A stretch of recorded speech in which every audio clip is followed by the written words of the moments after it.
Welcome to the deep dive. Really excited about today's show. We're doing something a bit different this time.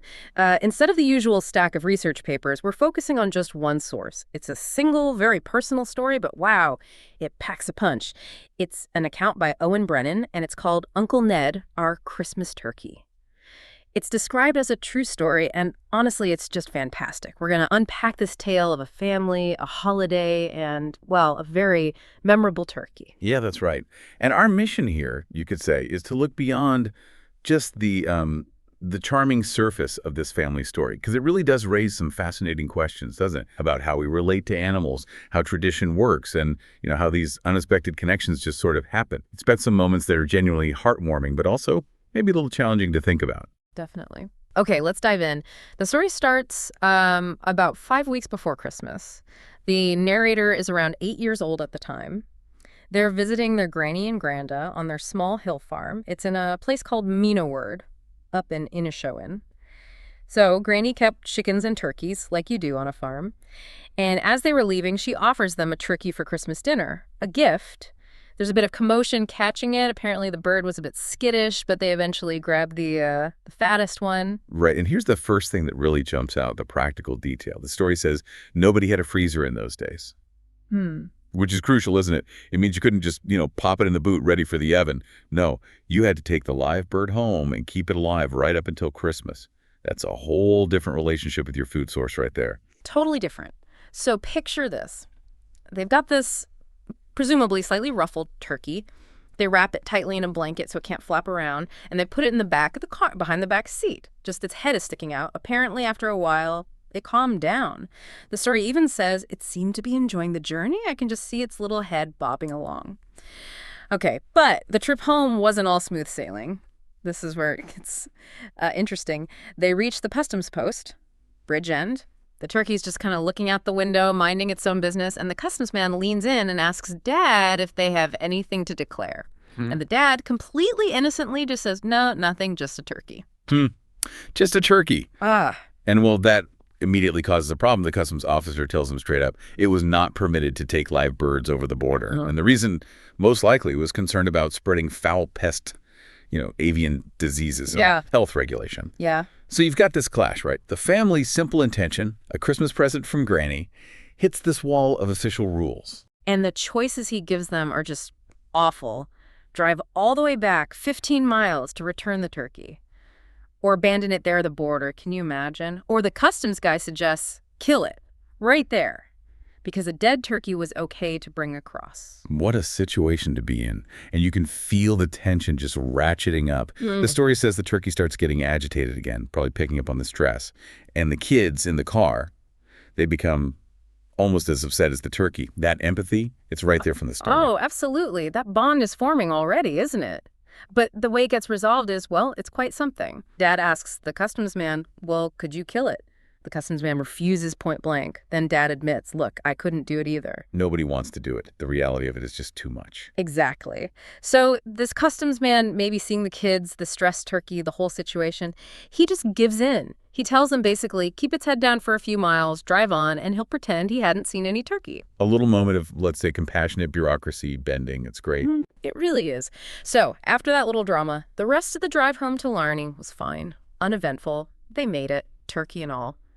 And this is where the story shifts, really. They get home, and the kids immediately make a wee bed for the turkey in the corner of the coal shed. And they name him. Right away, he becomes Uncle Ned.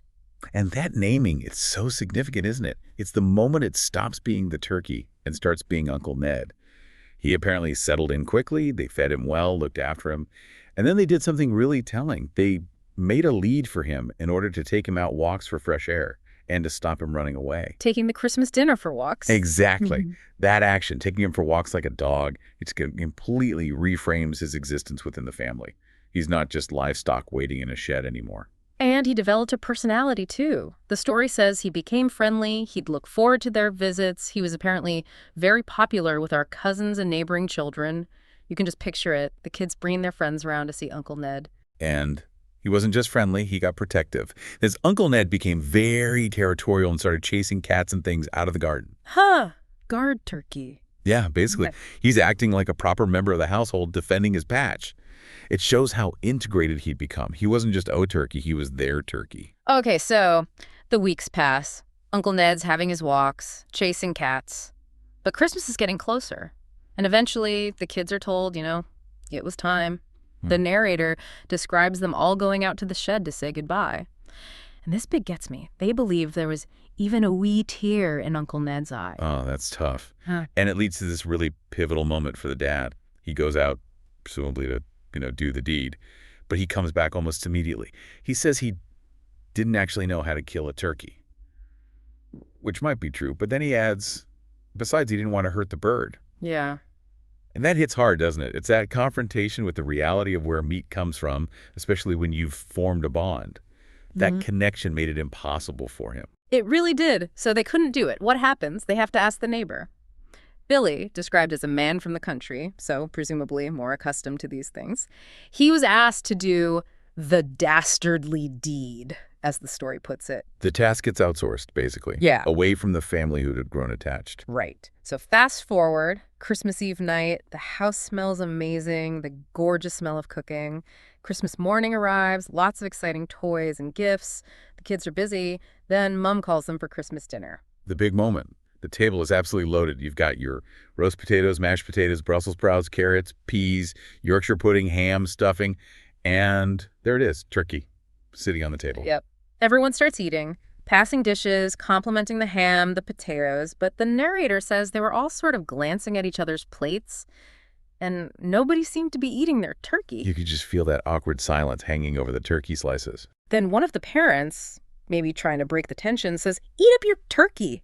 And the sister just comes out with it, "I can't eat, Uncle Ned." And the narrator immediately follows, "Neither can I." Boom. There it is. The connection, the name, the shared experience.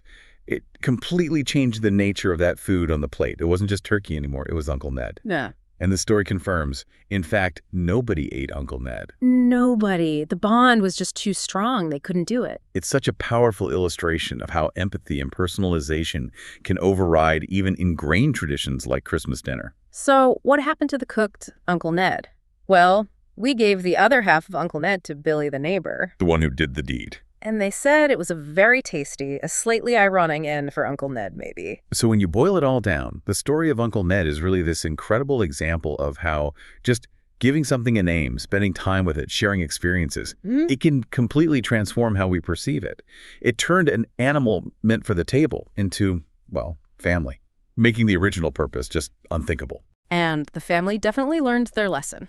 The next year, Granny offered them another turkey. Mom refused straight away. No more live turkeys coming home. And Daddy, he bought a dead one locally, one that we didn't know. One they didn't know. That's the key phrase, isn't it? And it leaves you, the listener, with something to chew on, maybe. How much do our personal connections define our ethical lines, especially around what we eat? What does it really mean to know our food? And if we did know it personally, like this family knew Uncle Ned, how might that change the choices we make every day?